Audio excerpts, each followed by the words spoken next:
What if I told you that millions of Americans could be getting $2,000 in their pockets, but there's a catch that nobody's talking about? In the last 48 hours, a bombshell announcement from Treasury Secretary Scott Bessent has sent shockwaves through Washington, hinting at massive financial relief coming soon. But here's what's keeping everyone on edge: this relief package isn't what it seems, and the timing of this announcement has left financial experts questioning everything. Stay with me, because in the next few minutes, I'm going to reveal the hidden truth about this $2,000 relief that could affect your wallet sooner than you think.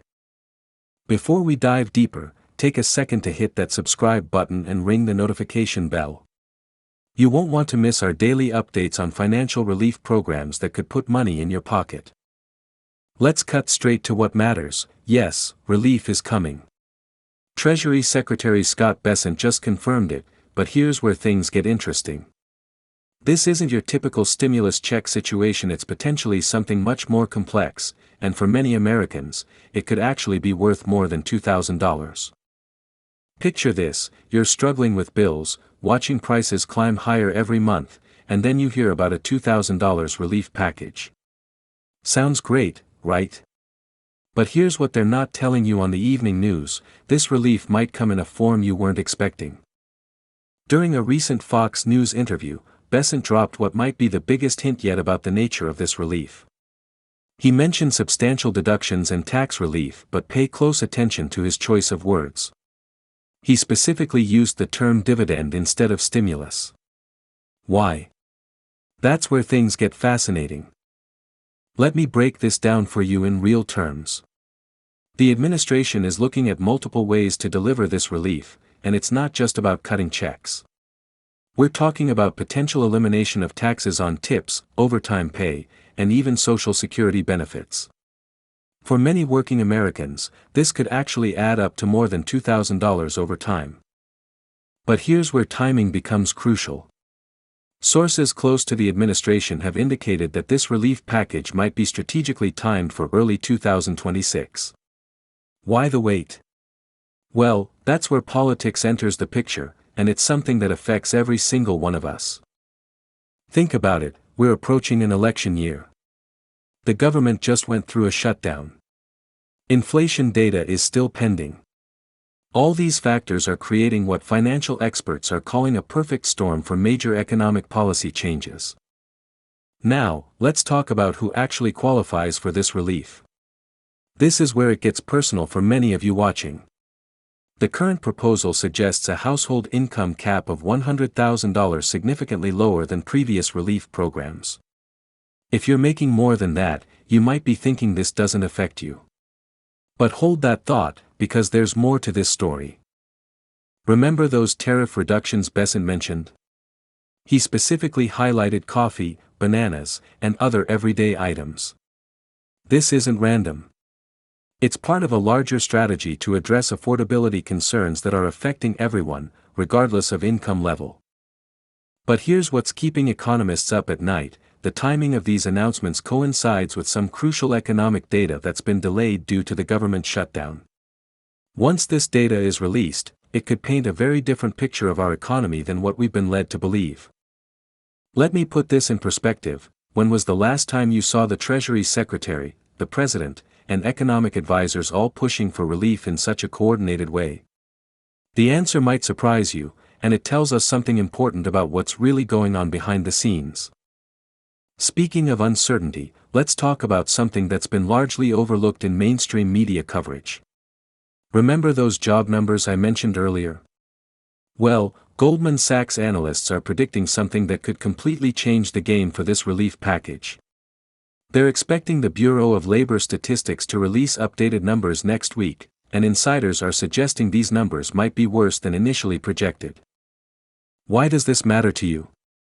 Because if the job market is indeed slowing faster than expected, it could accelerate the timeline for this relief. Think about it: no administration, Republican or Democrat, wants to face voters with a struggling economy. This is exactly why some experts believe we might see action sooner rather than later. But here's where it gets really interesting. Treasury Secretary Bessent made a curious statement about financial tools at their disposal. Let's read between the lines here. When a Treasury Secretary starts talking about financial tools during discussions about relief packages, it usually means they're looking at multiple options.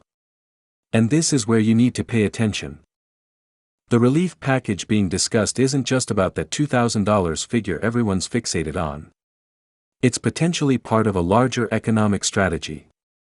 Remember those tariff reductions I mentioned earlier? Well, there's more to that story. The administration is considering what they're calling a comprehensive affordability package. This could include everything from reduced tariffs on everyday items to tax credits for auto loans.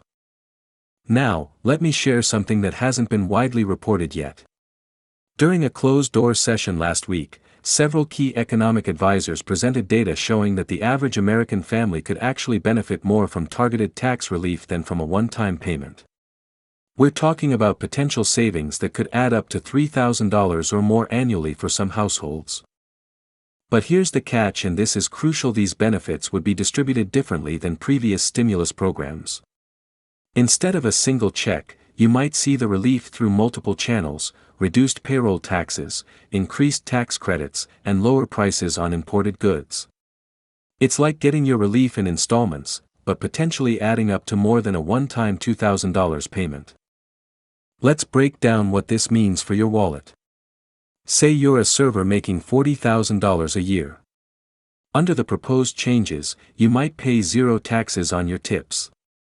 For many in the service industry, this alone could mean an extra $100-200 in take-home pay every month. Add to that the proposed overtime tax exemptions, and we're looking at significant monthly savings. But there's something else that's been keeping financial experts buzzing. The administration's focus on auto loan deductibility isn't random. With car prices still high and interest rates affecting monthly payments, this could be a game changer for millions of Americans struggling with car payments. We're talking about potential deductions that could save car owners hundreds, if not thousands, per year. Now, let's address the elephant in the room: timing. Many of you are probably wondering why this can't happen immediately. The reality is, there are several moving pieces that need to align. First, there's the government shutdown aftermath. Even though operations are resuming, there's what experts call a lag effect that could delay implementation of new programs. Then there's the CPI report, the Consumer Price Index. This is huge because it directly influences how aggressive the administration can be with relief measures. If inflation numbers come in higher than expected, it could actually strengthen the case for more immediate relief. But if they're lower, we might see a more measured approach. Here's something interesting that's been largely overlooked: the Treasury Department has been quietly studying the effects of previous relief programs. Their findings suggest that targeted relief, the kind they're proposing now, might actually have a more lasting positive impact on household finances than broad-based stimulus payments. But let's get practical for a moment. What should you be doing right now while waiting for this relief? First, stay informed. These proposals are fluid, and the final package could look different from what's being discussed now. Second, start planning. If you're in an industry that could benefit from the tax exemptions on tips or overtime, you might want to adjust your financial planning accordingly. Speaking of planning, here's a crucial detail that many have missed: the proposed income cap of $100,000 isn't set in stone. There's actually discussion about implementing a graduated scale, where benefits would phase out gradually rather than cut off abruptly.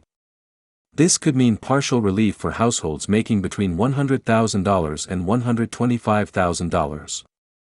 What's particularly fascinating is how this relief package compares to similar measures in other countries. While we're focused on the $2,000 figure, countries like Canada and the UK have implemented similar programs with different approaches. Their results might actually be influencing how our own relief package is being structured. As we wrap up this deep dive into the $2,000 relief update, let's focus on what you can do right now. First, keep an eye on those upcoming economic reports. They'll give us crucial clues about timing. Second, start documenting your eligible expenses, especially if you're paying auto loans or earning significant tip income. And finally, stay tuned to this channel. As soon as we get more concrete details about implementation, you'll be the first to know. The landscape of financial relief is changing, and staying informed is more important than ever. What do you think about these proposed changes? Would you prefer a traditional stimulus check, or do you see the potential in this new approach? Share your thoughts in the comments below. I read every single one. Don't forget to hit that like button and subscribe for daily updates on financial relief programs that could affect your wallet.